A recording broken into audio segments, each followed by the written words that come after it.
The terror and grief of the Iraqi people as they witness their lives and the lives of their loved ones destroyed a little more every day. Iraq has not had their power back in all these 3 years. Sewage runs thick in the streets, and all the time more homes, neighborhoods, hospitals, schools are bombed and turned to rubble. Depleted uranium pollutes the water supplies and kills people of all ages with leukemia. Cluster bombs wait unexploded to tear apart the bodies of unsuspecting children. The people live in terror, knowing they could be killed or maimed anywhere, whether they are at the store, at work, or simply walking on the streets. Not even their own homes are safe anymore. Well in excess of 650,000 Iraqi civilians have been killed since the beginning of the U.S. occupation 3 years ago. Every one of these senseless deaths means a devastating and horrible loss for tens of family members who knew and loved that person.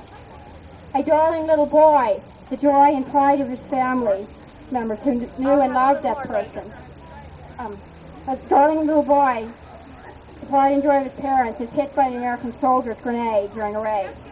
And his weeping mother, who once gathered him in her arms, will forever remember the horrible sight of a dead child. The loss of that young life will leave a hole in her life from that day on.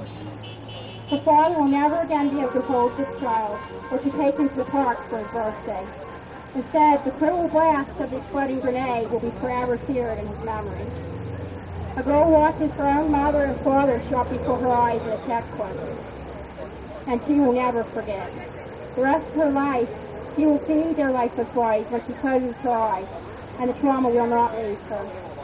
For every small child blown up by a cluster bomb, there is a big sister who will never stop grieving.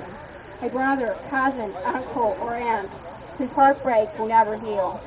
For every big sister or brother filled with bullets by the gunfire of America's soldiers, there is a little sibling who will never again feel the warmth of their embrace or have the protection of their presence. A whole family whose tears will never stop. Every one of these children, or mothers, or fathers, torn limb from limb, their lives cut tragically short, leaves behind mother, father, sisters, grandparents, and a multitude of friends and family, and a vast graveyard of terrible pain and heartbreak. From across the sea in America, we hear of these deaths in the news, just dry numbers and a growing list to us, with no face and no weeping voices. But every single death impacts all the people who loved that unique and special person, meaning it is millions, not thousands, of innocent people in Iraq whose lives have been forever shattered by this war. Every day, 100 more Iraqis are killed, simply going about their daily life. And over 1,000 people, more people will mourn these lives from this day on. Every day, every single day that our troops remain in Iraq, these atrocities continue. This is the bloody price at which this senseless and immoral war continues to be fought. This is the liberation and better life brought with the deaths of America's young men. How many more lives will be allowed to be torn apart? How many more children, mothers, babies, fathers will be allowed to be torn up and blown up and left in the rubble of their homes before we put a stop to this evil war on terror? What will it take before we demand that every troop be brought home, before we say not one more Iraqi or American? Bring the troops home now instead of waiting for things to get worse. End the war now.